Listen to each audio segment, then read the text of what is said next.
Hello everybody, आज हम लोग डिस्कस करेंगे अंतिम एपिसोड पे चैप्टर 27 ऑफ द सीआरपीसी।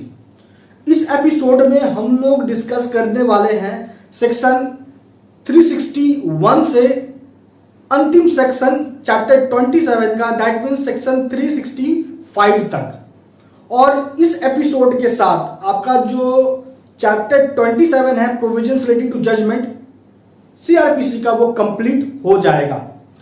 एक एक सेक्शन के एक एक सब सेक्शन में कही गई बातों को मैंने सरलता से बताया है, तोड़ तोड़ के। अगर आप लोगों ने प्रीवियस लेक्चर्स मिस किया है तो आपको उन सभी लेक्चर्स का लिंक मिल जाएगा डिस्क्रिप्शन बॉक्स में। आप उन लेक्चर्स को जरूर देखना अगर आप किसी भी राज्य के जुडिशियल एग्जाम के तैयारी में प्रिपरेशन में लगे हुए हो तो, क्योंकि आपके लिए बहुत इंपॉर्टेंट है और बहुत मददगार होगा आपके लिए। आज के एपिसोड को शुरू करें उसके पहले अगर आप अभी तक हमारे चैनल पर नए हो तो इंतजार मत करो, जल्दी से जाओ। नीचे आपको रेड कलर का सब्सक्राइब बटन दिखेगा, आप उस पर क्लिक करो, चैनल को सब्सक्राइब करो, बेल आइकन दबाओ ताकि डेली लेक्चर आपको मिले।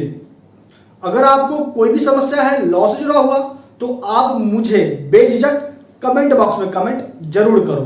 तो चलिए बिना समय गवाए स्टार्ट करते हैं आज के लेक्चर को। तो सबसे पहले हम लोग बात करेंगे सेक्शन 361 का। सेक्शन 361 कहता है, उसका हेडलाइन देखिए क्या कहता है।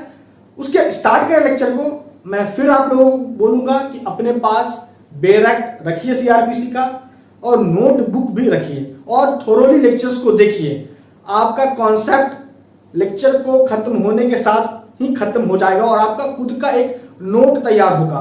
मैं बार बार आप लोग को रिकमेंड करता हूं कि अपने पास बेयर एक्ट जरूर रखिए ताकि आपको बेयर एक्ट को पढ़ने का एक हैबिट बने, आप खुद समझ पाओ बेयर एक्ट को। क्योंकि अगर आप लॉ के फील्ड में कैरियर बनाना चाहते हो, चाहे वो जुडिशियल एग्जाम का हम लोग बात कर रहे हैं, चाहे आप एडवोकेसी का बात करो, किसी भी फील्ड में, लॉ से रिलेटेड किसी भी फील्ड में अगर आप कैरियर बनाना चाहते हो और आप चाहते हो कि उसके लिए आपको सटीक और संपूर्ण नॉलेज हो तो आपको बेयर एक्ट पे पकड़ बनाना पड़ेगा। इसके लिए मैं बार बार अपने हर लेक्चर में बोलता हूं कि लेक्चर को देखो तो बेयर एक्ट अपने पास जरूर रख लो। तो आज भी आप उम्मीद करते हैं कि बेयर एक्ट रखोगे। आते हैं पॉइंट पे, section 361 special reason to be recorded. अब कंसेप्ट को समझिए सेक्शन 361 का। सेक्शन 361 का जो कंसेप्ट है वो ये कहता है कि अगर कोई भी क्रिमिनल कोर्ट अगर वो एक्यूज्ड के खिलाफ कार्रवाई कर सकता था सेक्शन 360 के अनुसार, सेक्शन 360 के अनुसार,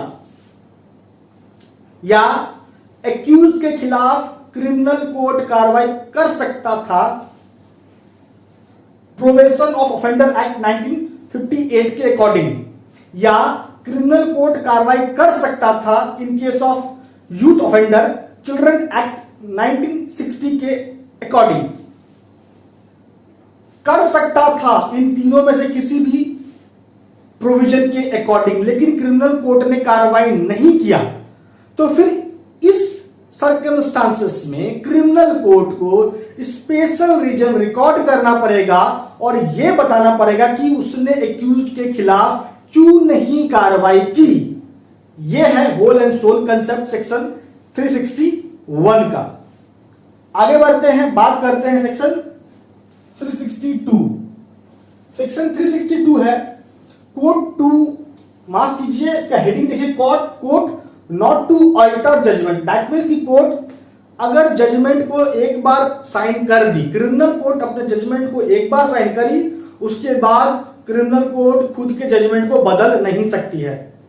यहां पे सेक्शन 362 साफ तौर पे यह कह रहा है कि after the signing off the judgment pronounce होने के बाद जजमेंट को बदला जा सकता है, लेकिन जजमेंट साइन होने के बाद जजमेंट को बदला नहीं जा सकता है। यह जनरल रूल है। जनरल रूल बार बार मैं रिपीट कर रहा हूं कि जजमेंट प्रोनाउंस होने के बाद अल्टर होगा, लेकिन साइन होने के बाद जजमेंट अल्टर नहीं होगा। यह जनरल रूल है। लेकिन दो परिस्थिति है कि जब जजमेंट साइन हो भी जाए तो क्रिमिनल कोर्ट के जजमेंट को बदला जा सकता है। वो दो परिस्थिति क्या है? पहला कि अगर सीआरपीसी में या किसी अन्य लॉ में ऐसा प्रावधान है कि जजमेंट को अल्टर किया जा सकता है तो फिर किया जाएगा। फॉर एग्जाम्पल, कि हाईकोर्ट अपने इनहेरेंट पावर का इस्तेमाल करके सीआरपीसी के सेक्शन 482 के अकॉर्डिंग साइंड जजमेंट को भी ऑल्टर करने का निर्देश दे सकता है। अब यहां पे एक बात आपको नोट करना है कि इसी पॉइंट पे सुप्रीम कोर्ट ने एक रिलेवेंट जजमेंट भी प्रोनाउंस किया, जो यह था Motilal versus state of Madhya प्रदेश का। Motilal versus state of Madhya प्रदेश। अब ये इंपॉर्टेंट क्यों है आप ये समझो कि क्योंकि मैंने आपको पहले ये बोला कि हाई कोर्ट इनहेरेंट पावर का एक्सरसाइज करके under section 482 of the CrPC signed judgment को ऑल्टर करने का ऑर्डर पास कर सकती है। लेकिन supreme court Motilal versus state of Madhya Pradesh के केस में यह जजमेंट प्रोनाउंस किया कि हाई कोर्ट ऐसा नहीं कर सकती है, यहां तक कि सीआरपीसी के सेक्शन 482 के अकॉर्डिंग अपने इनहेरेंट पावर को एक्सरसाइज करके भी नहीं कर सकती है। इसलिए यह केस बहुत इंपॉर्टेंट है। तो यह हो गया पहला कि सीआरपीसी में अगर प्रावधान है तो ऑल्टर करने का प्रोविजन है तो ऑल्टर किया जा सकता है साइंड जजमेंट, या किसी अन्य लॉ के अकॉर्डिंग अगर है प्रोविजन कि क्रिमिनल कोर्ट के साइंड जजमेंट को अल्टर कर किया सकता है, ऐसा कोई अदर लॉ प्रोवाइड करता है प्रोविजन तो किया जाएगा। ये तो हो गया पहला सिचुएशन। दूसरा सिचुएशन है कि अर्थमेटिकल क्लरिकल मिस्टेक को ठीक करने के लिए, करेक्ट करने के लिए साइंड जजमेंट को अल्टर किया जा सकता है। जैसे एक्यूज का नाम गलत हो गया है, विक्टिम का नाम गलत है, तो इन सभी फैक्ट को करेक्ट करने के लिए, क्योंकि अर्थमेटिकल क्लरिकल मिस्टेक है जिसको करेक्ट करने के लिए क्रिमिनल कोर्ट ऑल्टर कर सकती है जजमेंट को। तो दो सिचुएशन है जब क्रिमिनल कोर्ट के जजमेंट को ऑल्टर किया जाएगा। ये अपवाद के कैटेगरी में रख के आप समझना, लेकिन जनरल रूल क्या है कि जजमेंट साइन हो गया तो ऑल्टर नहीं होगा। तो ये है सेक्शन 362 का कंसेप्ट। अब आते हैं सेक्शन 363 पे। बात अगर हम लोग करें सेक्शन 363 का, तो सेक्शन 363 कहता है copy of judgment given to accused and other persons. मतलब जजमेंट का जो कॉपी है वो एक्यूज्ड को दिया जाएगा और किसी अन्य व्यक्ति को भी दिया जा सकता है जो जजमेंट से प्रभावित है या प्रभावित नहीं है। तो आइए समझते हैं प्रोविजनली क्या है सेक्शन 363। तो सब सेक्शन 1 पे हम लोग बात करते हैं पहले सेक्शन 363 का।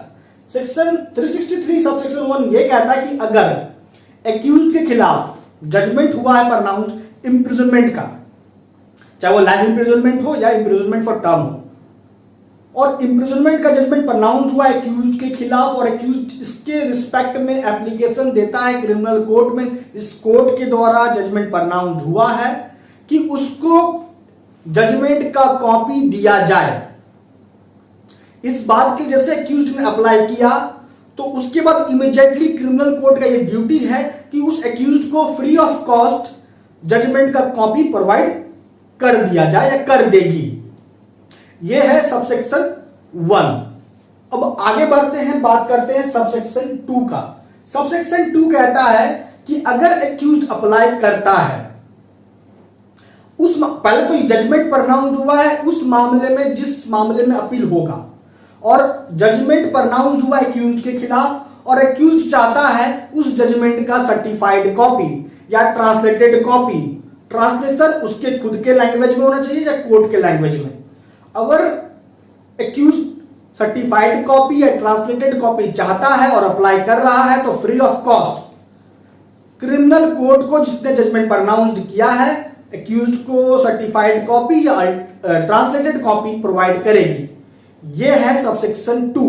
अब इसका जो प्रोवाइजो है वो क्या है ये समझते हैं।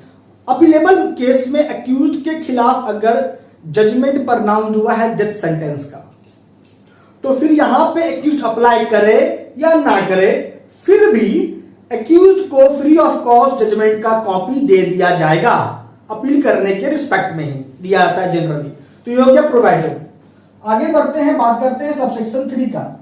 सबसेक्शन 3 कहता है सेक्शन 363 का कि जो प्रावधान सबसेक्शन 2 में है वो एप्लीकेबल होगा उस ऑर्डर पे भी जो ऑर्डर पास होगा सीआरपीसी के सेक्शन 117 के अनुसार। यह है सबसेक्शन 3। आगे आइए बात करते हैं सबसेक्शन 4 का।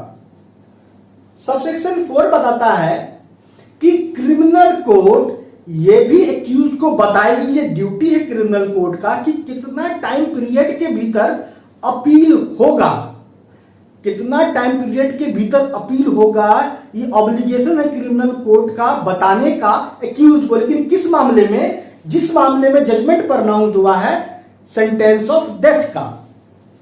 ये आपको ध्यान रखना है। ये है सबसेक्शन 4, यहां पे लिखा हुआ है in case of death sentence, है ना।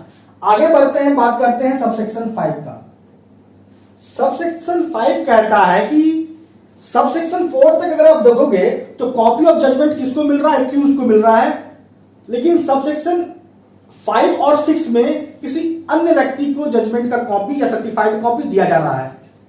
तो सबसेक्शन 5 में उस व्यक्ति को दिया जा रहा है जजमेंट का कॉपी या सर्टिफाइड कॉपी जो व्यक्ति जजमेंट से प्रभावित है। अगर वो अप्लाई करता है, जो भी प्रिस्क्राइब्ड फी है वो देता है, तो क्रिमिनल कोर्ट उसको भी जजमेंट का कॉपी या सर्टिफाइड कॉपी जजमेंट का दे देगी। कोई व्यक्ति जो प्रभावित है जजमेंट से, सबसेक्शन 5 ये कहता है।